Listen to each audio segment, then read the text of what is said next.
আসসালামু আলাইকুম। জুন মাসের 13 তারিখ। আজকে প্রচণ্ড গরম, প্রায় যদি আমার মোবাইলে দেখি প্রায় 34 এরকমই, হ্যাঁ এরকমই সেলসিয়াস রয়েছে।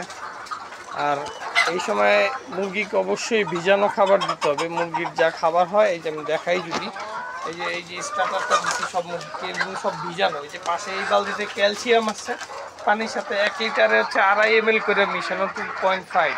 তো ওই অনুযায়ী 7 লিটারে আছে আপনার 17 বা 17.5।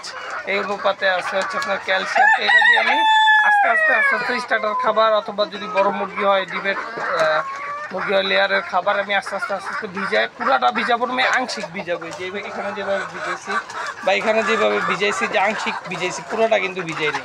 ভিজায় সুন্দর করে আস্তে মাখা সুন্দর করে মাখাই দিছি।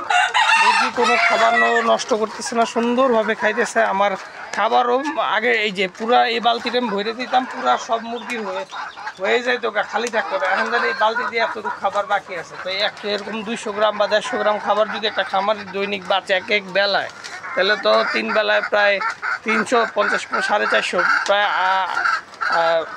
4 কেজি 500 গ্রাম খাবার বাঁচছে। এভাবে যদি খাওয়াই তাহলে তো অনেক ভালো।